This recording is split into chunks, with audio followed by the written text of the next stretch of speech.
Salut à tous et bienvenue sur Antenne Box. Aujourd'hui, on se retrouve pour débriefer à froid le combat entre Anthony Joshua et Alexander Usyk. Un choc chez les poids lourds qui aura tenu toutes ses promesses et nous aura offert une performance XXL du nouveau champion ukrainien. Quelles ont été les clés du combat ? Quelles conséquences suite à ce résultat et quelle place et ambition pour Usyk après cette masterclass ? On en parle tout de suite. Putain, mais quel combat on a eu. Franchement, un combat poids lourd de ce niveau de technicité. Je sais même pas citer la dernière fois que j'en ai vu un. C'est pas parti en accrochage, ça a boxé du début à la fin et les deux, ils nous ont livré une performance magnifique. Un super combat. Alors bien sûr, il y a eu un gagnant et un grand perdant suite à ce duel et on va analyser tout ça et rentrer dans le dur. Mais c'était important, avant tout de le dire, c'était super et on s'est vraiment régalé.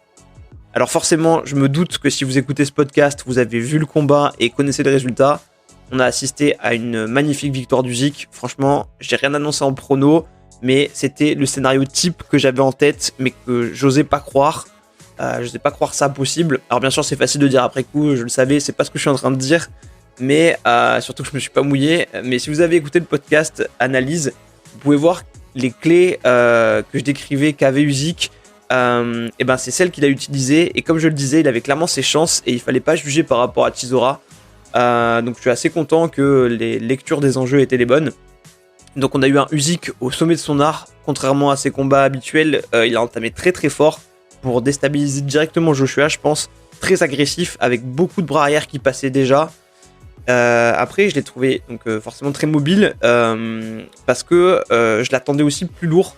Je pensais autour des 104 kg comme c'était annoncé un peu partout et il était à 100, donc on a vu qu'il voulait préserver une certaine mobilité et ce qui m'impressionne le plus c'est que ce mec c'est vraiment un ordinateur. Il va enregistrer toutes les informations sur son adversaire tout au long du combat en testant des choses, il va tout enregistrer, processer et adapter sa boxe continuellement.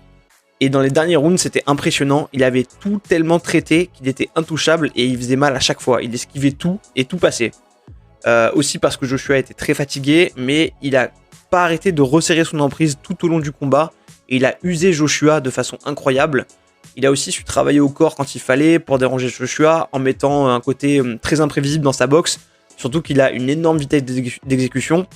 Il avait aussi un cardio de malade pour tenir comme ça en mettant cette intensité tout le combat. Il attaquait fort, il finissait fort chaque round.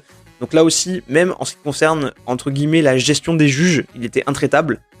On a aussi pu voir qu'il avait un menton vraiment solide parce qu'il en a aussi pris quelques-unes. Et quand on voit sa tête à la fin, on voit qu'il a quand même dégusté. Mais à chaque fois, il a encaissé, il n'a pas bronché. Il n'a pas montré le moindre signe comme quoi il était ébranlé. Dans le 6ème, il encaisse de ouf. Je crois qu'il prend 2 droites, un crochet droit. Et juste derrière le 7ème d'Usyk, il est juste incroyable. Donc voilà, vraiment grosse perf. Concernant Joshua maintenant, déjà il y a un truc au tout départ qui m'a interpellé. C'est la décontraction avec laquelle il est rentré sur le ring. Il était hyper zen, il faisait des checks, il avait... Je sais pas, j'ai pas senti de détermination ou de concentration que tu peux avoir quand tu vas avoir un combat de cette ampleur. Et je l'ai trouvé un peu détaché, ça m'a fait bizarre. Donc je sais pas si vous l'avez ressenti aussi un peu, aussi si ça vous a fait ça, mais voilà, peut-être qu'il s'attendait pas à ce qu'il a vécu cette nuit-là, probablement pas du coup, parce que je pense que s'il savait ce qu'il attendait, il serait pas rentré aussi zen. Maintenant sur le combat, je pense vraiment que si on a eu un si beau combat, et il faut le dire, c'est parce que Joshua est allé à la boxe contre Usyk. Et la vraie question que je me pose, c'est est-ce que c'était le vrai bon game plan contre lui ? Est-ce qu'il a pas péché par orgueil ? Et est-ce que justement, autre chose, mais lui aussi attendait pas un Usyk plus lourd, moins mobile, qui serait plus venu au choc et qui aurait plus senti l'impact de ses coups, du coup, qui aurait moins réussi à s'échapper qu'un Usyk plus léger et élusif comme on a eu. En tout cas, je pense qu'on l'a tous constaté, Joshua c'est un très bon boxeur, très bon pour un lourd notamment, mais Usyk il était vraiment au-dessus en boxe du début à la fin. Et pourtant Joshua a voulu continuer l'affrontement technico-tactique de boxe au lieu de jouer sur d'autres armes qui auraient pu lui servir, je pense. Et le principal reproche que je lui fais à Joshua, et ce qui me dérange au fond, c'est qu'il a rarement un plan B en fait. Là où Usyk, il donne l'impression d'en avoir 3 différents qui évoluent au fil du combat, Joshua, il s'est évolué d'un combat à un autre, mais pas au cours d'un même combat. Et là, je trouve que ça s'est vraiment ressenti parce que selon moi, il a eu des clés au fil de l'affrontement qu'il aurait dû utiliser, qui auraient dû lui donner des idées pour adapter un peu sa stratégie. Alors après, est-ce qu'il en était capable face au débit d'Usyk, etc. C'est autre chose. Mais Voilà, on l'a pas senti capable de faire évoluer sa boxe pendant l'affrontement et clairement ça a été une des clés parce que c'est ce qui l'a amené à perdre et à se faire surclasser tout au long de l'affrontement.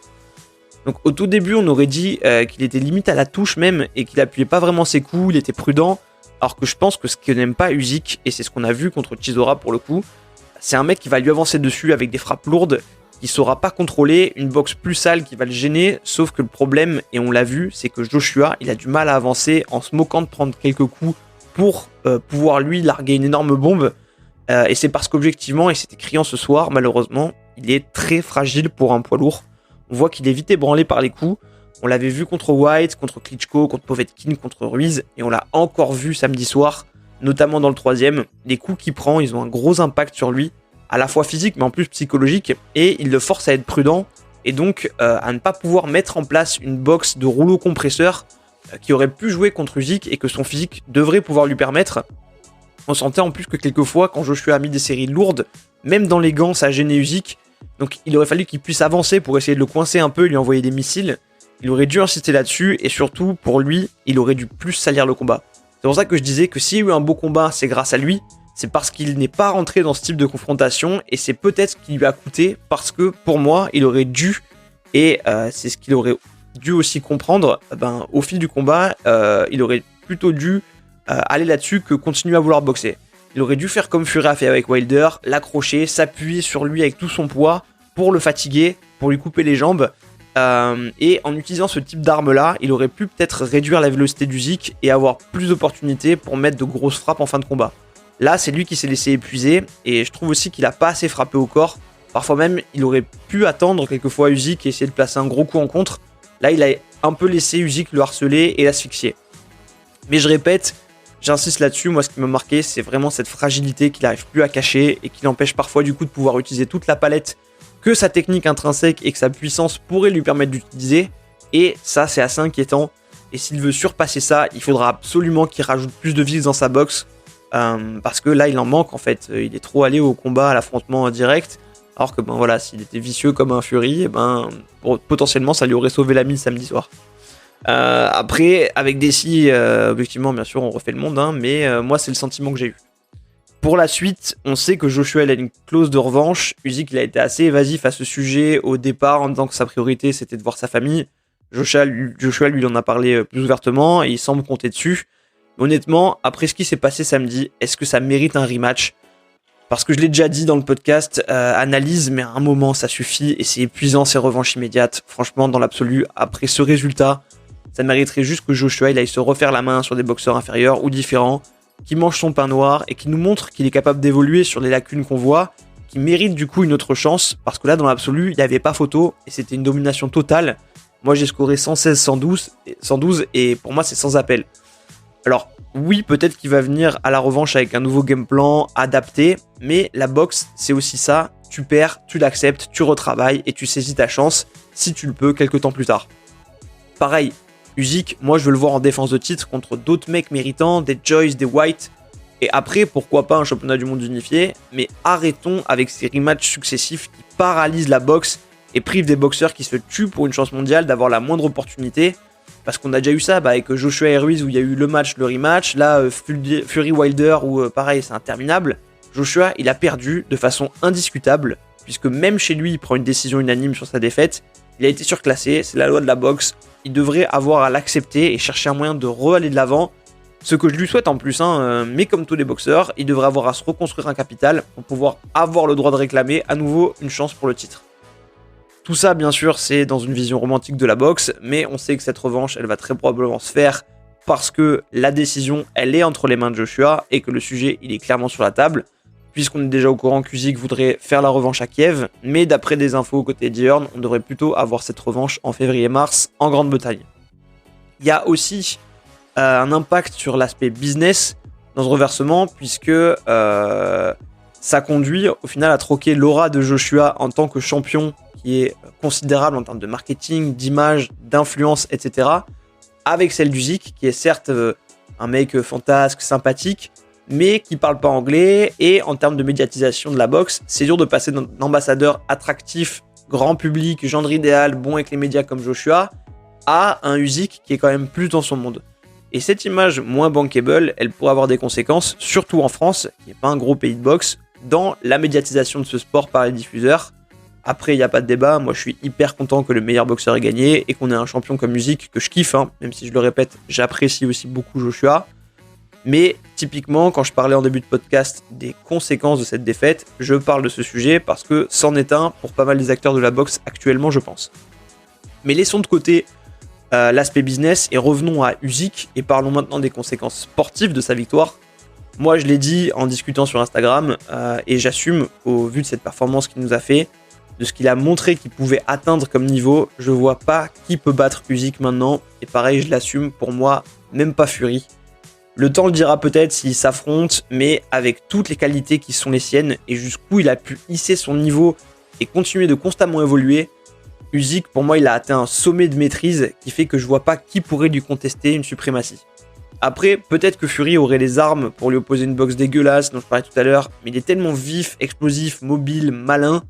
Et Fury, au final, il domine beaucoup la boxe poids lourd aujourd'hui par une intelligence ring au-dessus de la moyenne, un gros QI box, mais avec un Usyk, pour moi, il a au moins son égal. Donc reste le poids, mais Fury a aussi moins de punch, surtout quand on voit à quoi Usyk a résisté. Donc je le vois pas avoir les armes pour faire tomber Usyk Fury. Enfin, je vois vraiment Fury se faire dépasser. Mais c'est que mon avis. Après, Wilder, j'en parle pas. Je pense qu'on assistera à un match à sens unique où il n'arriverait même pas à le toucher. Donc pour moi, cette victoire contre un mec comme Joshua, où il réussit à devenir champion unifié des lourds après avoir été champion undisputed des cruiserweight, le tout en étant champion olympique à la base, aujourd'hui, ça en fait pour moi un prétendant plus que légitime au titre de numéro 1 pound for pound, même devant Canelo, parce que objectivement, vous voulez quoi de plus ? Le mec, il a gagné tous ses titres, et en plus, en allant les chercher tous à l'extérieur. Imaginez le truc quand même, quand en plus on sait à quel point c'est compliqué en boxe avec les arbitrages maison. Rendez-vous compte, il a pris le titre WBO des lourds légers à Glowacki en Pologne, défense contre Hunter aux US, défense contre Huck en Allemagne. Il prend les titres WBC des lourds légers à Briedis en Lituanie. Il ajoute à sa collection les titres WBA et IBF contre Gassiev à Moscou. Et enfin, défense totale contre Tony Bellew à Manchester, pareil, victoire. Et là, après 2 combats contre un Witherspoon, donc en lourd, aux US et ensuite Chisora en Angleterre. Et suite à ces 2 combats, il vient prendre tous ses titres à Joshua, encore en Angleterre. Vous imaginez quand même la paire qu'il faut pour faire ça et ce que ça dit du bonhomme, quoi. Alors oui, il lui resterait juste encore à devenir le premier champion undisputed chez les lourds, ce dont je le crois moi grandement capable. Mais là, quoi qu'il en soit, il a déjà marqué l'histoire de ce sport et de façon monumentale. Je pense qu'on a vu une très grande performance ce week-end et l'avènement d'un très très grand champion qui a confirmé beaucoup d'attentes et mis fin à certains questionnements qui étaient légitimes sur le fait qu'il soit taillé ou pas pour les lourds. Et moi je lui souhaite vraiment de confirmer, j'ai hâte de le revoir dans un combat à enjeu. Mais ça a l'air d'être un homme de défi, donc je pense qu'il ira chercher plus haut plutôt que de faire des défenses de titre au rabais. Bon après, on sait qu'on s'oriente vers une revanche a priori. Concernant Joshua, moi j'espère vraiment le voir rebondir parce que ça reste un super boxeur qui nous a permis de vivre un beau spectacle. C'est un beau champion, hyper humble, il a jamais reculé devant un challenge. Après, il a clairement montré des limites pour moi qui continuent de s'accentuer et qui risquent de devenir très problématiques pour aller chercher plus haut que ce qu'il avait. Mais bon. Vu qu'on semble promis à un rematch, on verra si on aura une nouvelle surprise et un nouveau rebond. Voilà, c'est tout pour ce podcast, merci de l'avoir suivi. Si mes contenus vous plaisent, n'oubliez pas de vous abonner à la chaîne YouTube, à mettre une bonne note au podcast si vous l'écoutez sur une plateforme, de liker la vidéo, de la commenter, de la partager. C'est un énorme coup de main pour moi, donc un grand merci à tous ceux qui le font. N'hésitez pas à réagir en commentaire et à me donner votre avis sur le combat, sur qui vous aimeriez voir Usyk affronter si c'est pas dans une revanche contre Joshua. Ce que vous pensez de l'avenir pour Joshua ou tout autre sujet relatif au combat. C'est toujours un plaisir de vous lire et d'échanger. A très bientôt sur Antenne Box et d'ici là, prenez soin de vous.